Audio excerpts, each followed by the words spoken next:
Hey everyone, welcome to our shower project. It's leaking, so it's time to tackle this. We're going to be taking all the tile down because at one point we actually took all the grout out and replaced the grout and thought that would fix the leak, but it didn't because the stuff the tile's glued onto is weak and it moves. So we've got to take it all out and put something else back up. So here's the project. Okay, so we have some of the fixtures off and James is now scoring where, some tiles coming off? Yep. All right.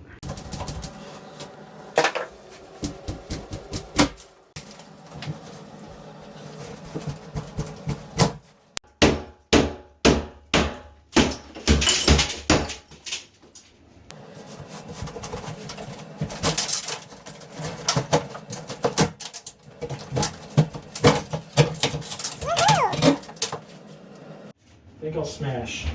Okay, smash.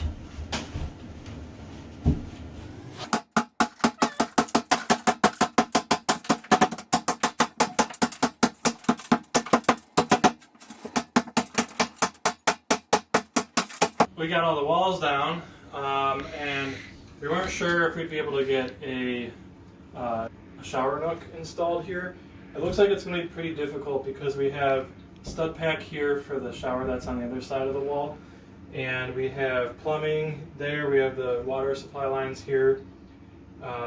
So what we're thinking is we're going to put a shower nook in on this wall. We are also discussing raising the shower head to be about like 8 or 10 inches higher, and we're going to actually pull this tub out and replace it with a new one.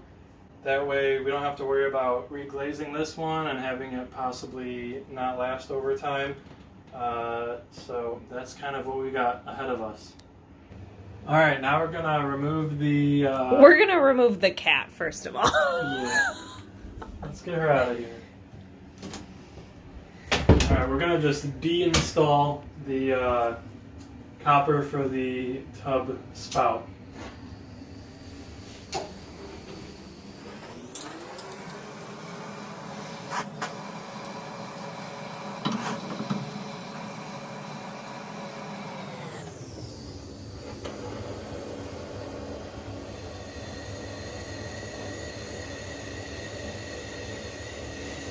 You might be able to hear the water in there boiling off, even though it's open.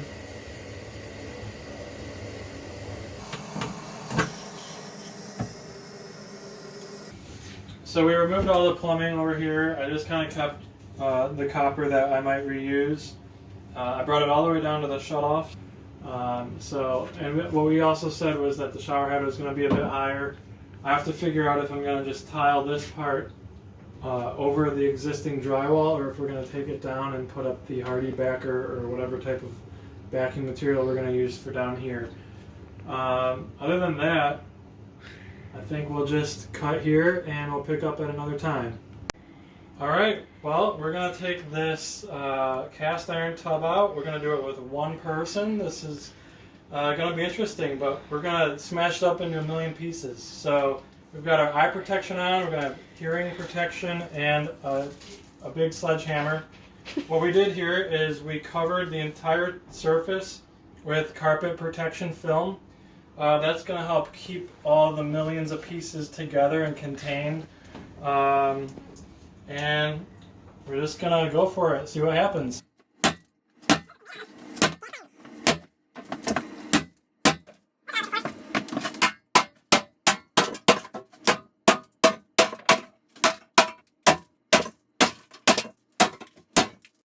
So we were going at it with a sledgehammer, but we have some drywall damage down below from this tub leaking. We noticed that while we were hammering, the drywall was actually getting a little bit worse because of the vibrations. So we're going to go at it now with a diamond wheel on a grinder, and we'll see how good of a job that does. So let's mask up and we'll find out.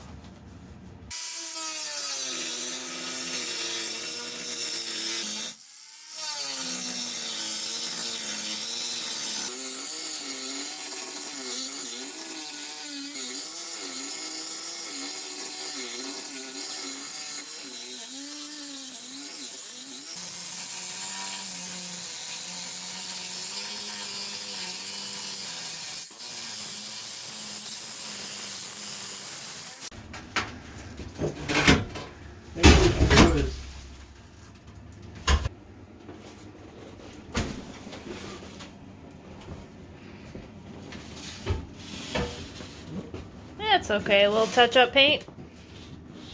Easy. Good. Good. Cleared. So you saw that I took out the front part of the tub. That went pretty well. As far as getting the back half or the back 2/3 out, we're going to want to make it a little bit smaller to go out of our doors. So we're going to just make one more cut with the diamond blade here and make 2 more pieces, and we'll see how it goes.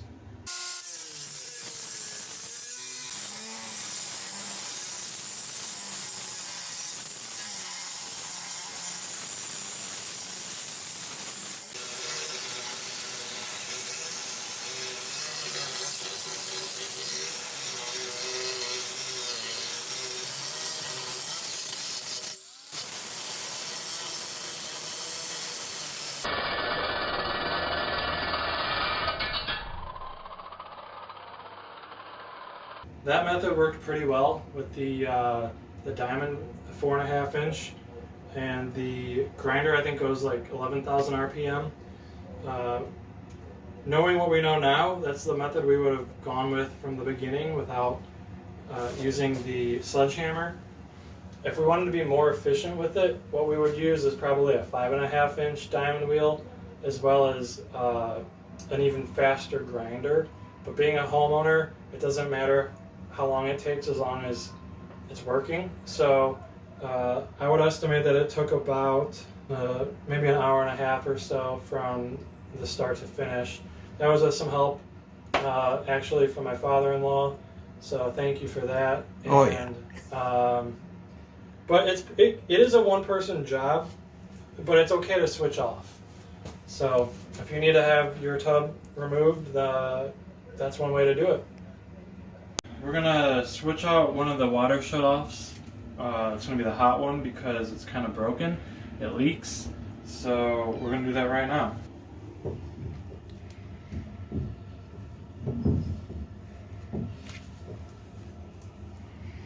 Plumbing pipes. All right, now we're gonna clean clean the pipe that we're gonna be soldering with. And then we're going to put some flux on the outside here. That helps the solder go into the joint. And then we'll put some flux right in here, up here as well. There's also an arrow for the way the water is supposed to flow. So that's contrary to the old one, but we're going to follow the arrow.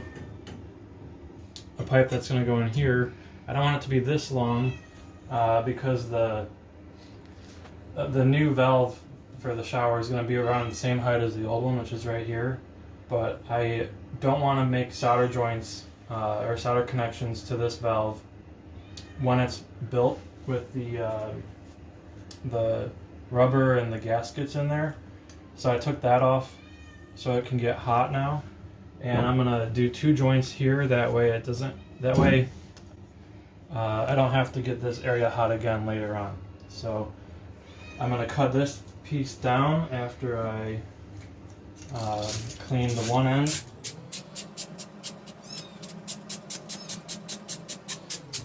I'm gonna say we're gonna go with a height of probably right underneath the sticker. We can always add a coupler, which will allow us to make the pipe longer if we need to later on.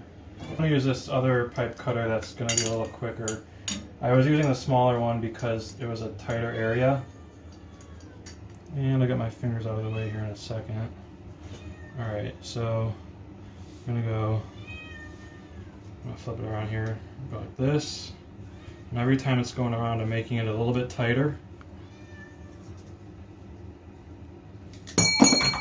Whoops. And I'm going to clean this side. I'm also deburring. This tool has a deburr tool in there, which gets the little sharp edges off, as well as getting the copper doesn't rust, but it gets like a film on it, which is why it's not shiny. And you want to get that film off of it so that you can make a good solder connection. The solder flux on here now, we're going to put that in. And now we can make our 2 connections.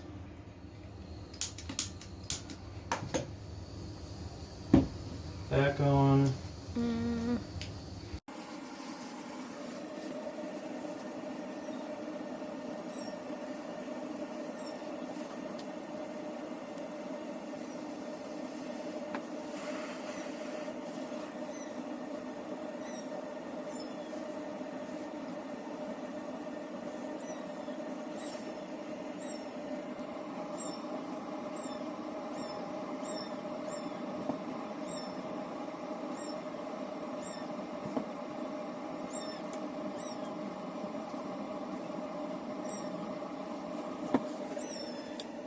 We've made a little bit of progress since a couple seconds ago. We pulled out the fiberboard that was down here that was really damaged from the water.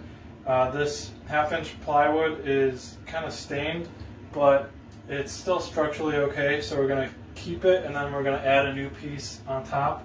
What I've done already is secured the existing subfloor by adding screws. Now I'm going to be able to add the piece on top and then screw that down, and then it's going to be a really strong system. At this point, we're done with destruction, and it's just going to be building from this point forward. Thanks for watching this video. We hope you stay with us and see the progress and see how this tub and shower turns out. So like and subscribe and share this video with anyone you know that would be interested in seeing it. So thank you.